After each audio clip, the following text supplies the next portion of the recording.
बात करो ना भाई. पूछताछ करके sir. Assalamualaikum warahmatullahi wabarakatuh. Kembali lagi bersama saya Dinasti Film. Kali ini kita akan menceritakan film yang berjudul Jailer. Film yang penuh dengan intrik, keputusan sulit, dan pertarungan emosional. Film ini bukan hanya menghadirkan aksi yang mendebarkan, tetapi juga menyelidiki dinamika hubungan keluarga dan moralitas dalam situasi yang sulit. Dengan akting yang kuat dan alur cerita yang menghanyutkan, film ini berhasil menjadi salah satu film terbaik. Film ini akan mengingatkan kita bahwa keputusan sulit dalam kehidupan dapat mengarah pada konsekuensi yang tak dapat terduga. Dan bahwa cinta keluarga adalah kekuatan yang luar biasa. Penasaran kan dengan filmnya? Tanpa panjang lebar lagi, siapkan mata, kopi, dan cemilan kalian. Inilah alur cerita film. Di Perindavan, patung adalah benda yang sangat bernilai, dan sebagian besar patung dianggap sebagai benda suci. Dan ternyata hal tersebut menyebabkan adanya fenomena pencurian patung dan pemalsuan patung. Salah satu gangster penjual patung yang paling terkenal adalah Varma, yang biasa dikenal dengan Samidi. Berkat mencuri patung, sekarang dia menjadi mafia yang sangat berkuasa di wilayahnya. Dia bahkan memiliki markas bawah tanah yang sulit ditemukan para polisi. Selain itu, Samidi juga merupakan jamet yang sangat brutal dan sadis, terutama kepada para pengkhianat seperti yang terjadi sekarang. Dia tengah menggantung 3 orang yang diduga telah mengkhianatinya. Samidi pun menyiksa mereka dengan sangat keji, lalu memasukkan ketiganya ke dalam tong sampai mereka tewas. Setelah mengeksekusi para jamet, Samidi pun mendapat kabar kalau salah satu truknya ada yang disita. Dia pun menyuruh anak buahnya agar segera bertindak.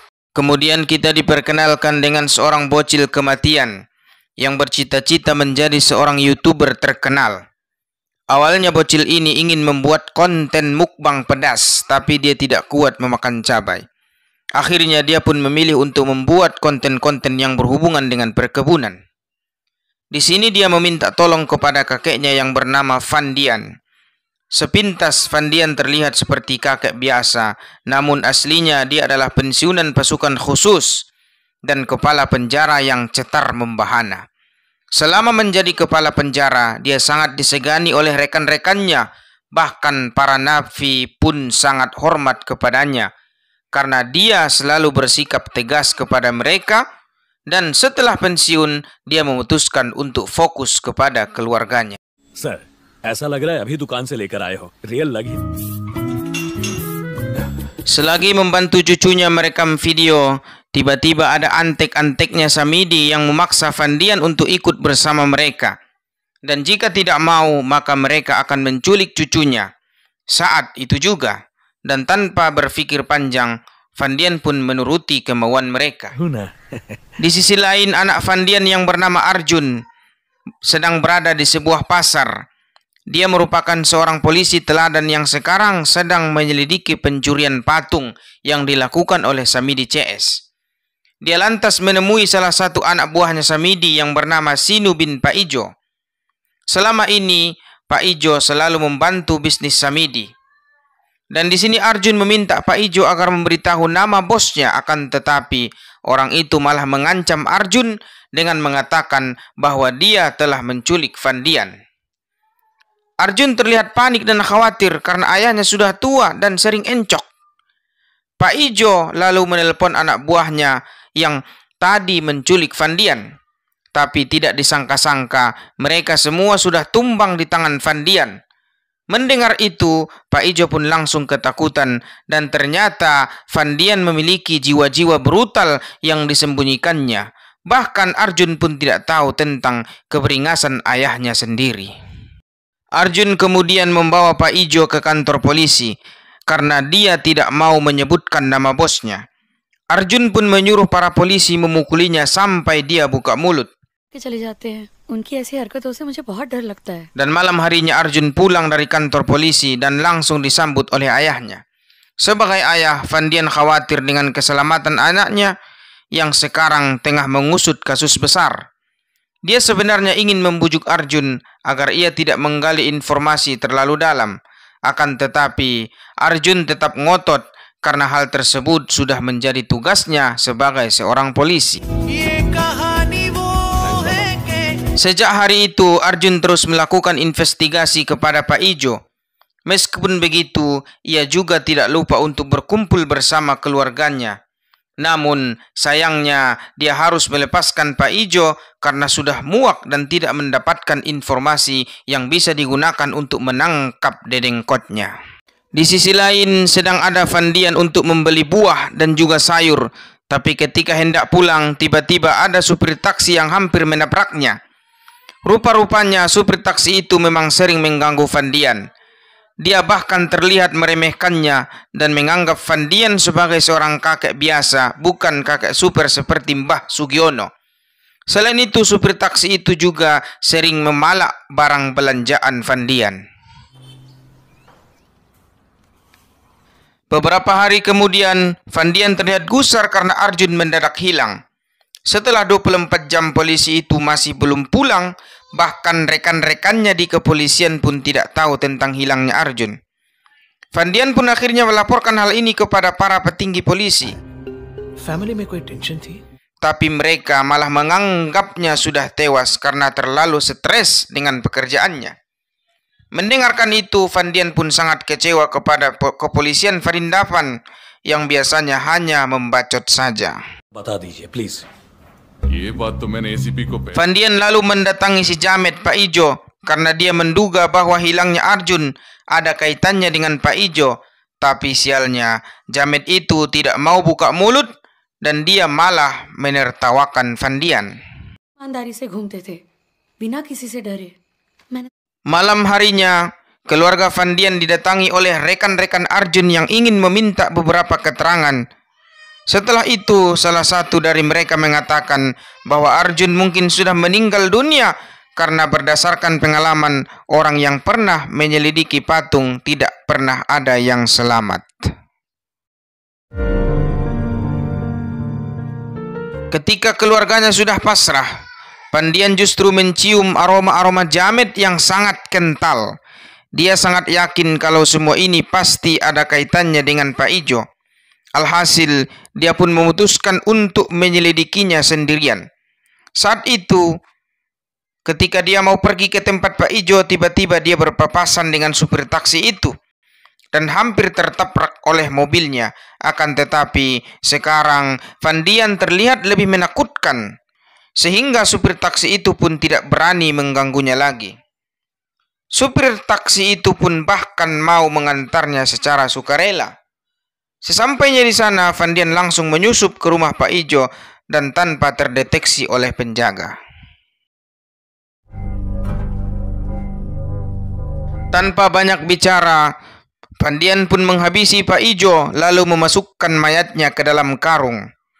Dia lantas berkata kepada Kamal atau supir taksi bahwa ada sampah di dalam karung tersebut. Dan saat di perjalanan pulang, dia membuang mayat Pak Ijo ke dalam sungai. Namun setelah itu, supir taksi terkejut saat melihat tangannya berdarah. Di sini Fandian mengatakan yang sejujurnya bahwa dia baru saja menghabisi seorang jamet yang diduga telah membunuh Arjun. Kemudian Fandian berencana akan membunuh Kamal atau supir taksi itu yang selama ini selalu membulinya. Mendengar itu, Kamal pun ketakutan dan langsung meminta maaf kepada Fandian. Keesokan harinya, Fandian menjemput cucunya di sekolah.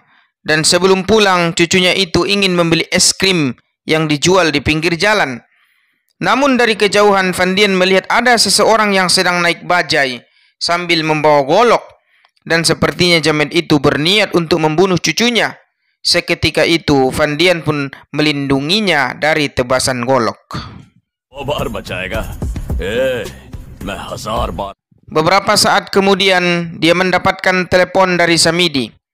Mafia itu pun memperingatkan Fandian bahwa dia tidak akan melepaskannya begitu saja. Dia bahkan berniat untuk membunuh keluarga Fandian satu persatu. मुझे सिर्फ एक अपॉइंटमेंट दो. Dimulai dari cucunya, lalu menantunya, dan juga istrinya. Dia akan membuat Van Dien menderita secara batin karena dia telah membunuh anak buahnya Pak Ijo yang merupakan anak buah terbaik yang pernah dimiliki oleh Samidi. Lalu kita melihat Samidi yang sedang minum kopi dan ternyata sudah ada di situ anak buahnya Samidi ya. Lalu kita lihat, ayo. Nah, itu langsung ditebasnya itu ya. Itulah ya, jangan macam-macam dengan mantan pasukan khusus ya. Lalu kita lihat si Samidi ini pergi ke rumah sakit jiwa ya bersama keluarganya. Dan dia meminta keluarganya untuk tinggal di situ karena dia akan menyelesaikan permasalahan dengan preman-preman yang telah membunuh anaknya itu. मैं खुद अपनी फैमिली को ले जाऊंगा. तब तक आप मुझे फिर ये झट से सांप बन जाए. Lalu kita melihat dia bepergian ya. Dia pergi ke suatu tempat dan dia ingin menemui sahabat-sahabatnya di sana ya.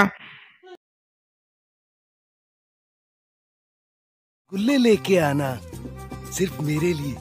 Nah, kita melihat tuh datang sahabatnya. उसको उल्टी हो जाएगी. Ya. Kemudian dia meminta bantuan kepada sahabatnya supaya diberikan preman-preman yang tangguh ya, sniper ya. Nah, itu ada 4 orang kawan-kawan. Nah, 4 orang inilah yang akan nanti membantu si Van Dien untuk membunuh seluruh jamet atau anak buahnya si Samidi ya.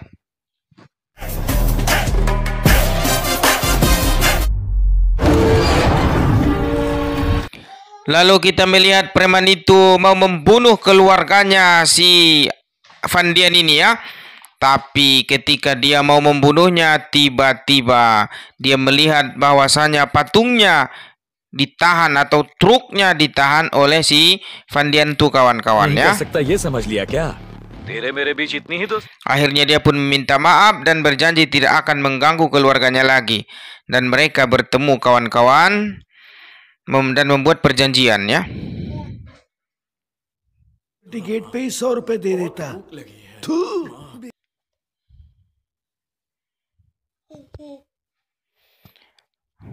हाँ भेज दो sir. Partner mood में नहीं है. तुम जा.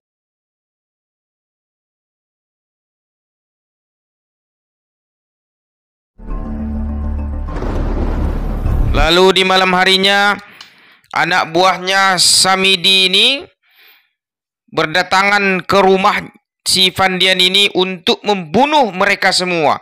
Tapi kita lihat apa yang terjadi kawan-kawan ya.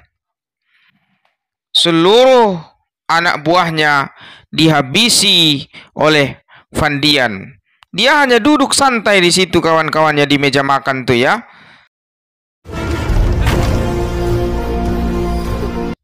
Yang membunuh adalah preman-preman tadi, sniper-sniper tadi. Ya. Disinilah kita melihat kawan bahwasanya kakeknya itu atau ayahnya polisi itu bukanlah orang biasa. Tapi dia merupakan pasukan khusus. तुम्हारे सामने शरीफ डॉक्टर के सामने. Dan mantan pasukan khusus atau kepala penjara, mantan kepala penjara, jancok. पिछवाड़े इतना गोदा नहीं कि उसको मारने आदमी लोगों को भेजे. Disinilah kita diperlihatkan betapa brutalnya dan beringasnya si Van Dien ini kawan-kawan ya. Waktu dia menjadi kepala sipir penjara. Gangadhar. Pal Singh. Yes sir. इन लोगों ने झगड़ा किया. Seluruh bandit yang ingin melawannya dan tidak patuh peraturan penjara dia habisi ya kawan-kawan. Dan dia banyak punya sahabat di mana-mana ya. Kemudian kita melihat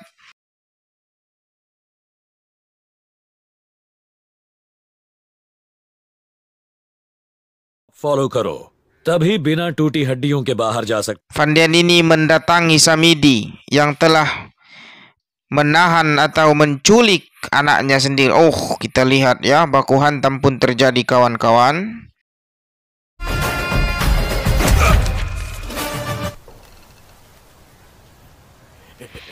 Tapi Van Dian tidak jadi membunuh si Samidi karena ternyata anaknya masih hidup dan dia tahan entah di mana katanya ya.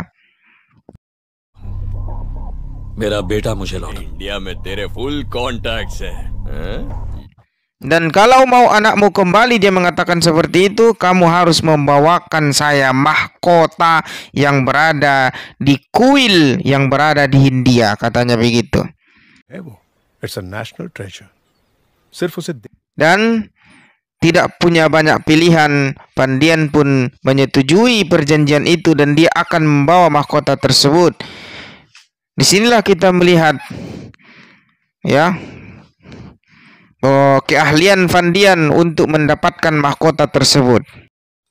Blast Mohan कामना से प्यार करता है और Mereka awalnya punya trik ya. Ya, mereka mendekati siapa yang punya kunci terhadap mahkota tersebut. Disinilah kita melihat taktik mereka ya. Mereka manfaatkan ini artis ini kawan-kawan ini juga ya. Mereka manfaatkan artis itu untuk mendapatkan sebuah mahkota di kuil tersebut. Kita melihat trik-trik mereka ya, dan ternyata dua artis itu menyukai perempuan yang kita tengok tadi ya. Nah, di sini kita melihat bahwasanya Van Dian tuh menginterogasi artis itu ya, lalu ketika mereka sudah menginterogasinya dan mendapatkan celah untuk mendapatkan mahkota tersebut, mereka mulai beraksi kawan-kawan ya. Coba kita lihat. Dan di sisi lain kita melihat betapa brutalnya seorang pria ya. Nah, dan dia mengatakan bahwasanya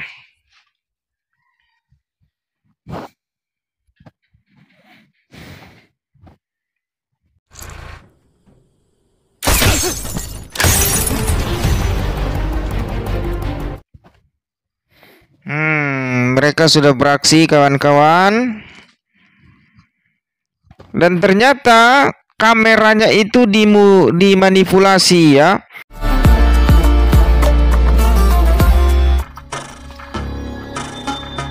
Membebaskan anaknya, tapi anaknya rupanya ingin bersekongkol dengan penjahat tersebut kawan-kawan, yang membuat ayahnya sangat sedih.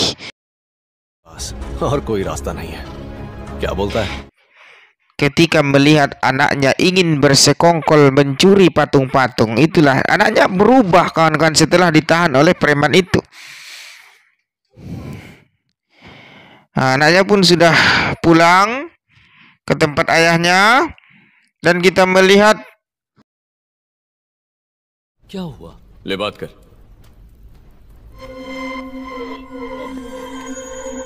si Samidi membunuh kawannya sendiri yang sudah lama bersamanya. Kenapa? Karena rupanya mahkota yang dikirimkan oleh Van Dian itu rupanya palsu ya, tidak asli. Dan disinilah kita melihat akhir dari sebuah cerita film. एक छोटा सा कैमरा लगा है. Mereka sudah menemukan tempat persembunyiannya Samidi, dan mereka pun datang kawan-kawan, dan mereka pun akan menghabisi Samidi dan anak buahnya kawan-kawan. Coba kita lihat ya.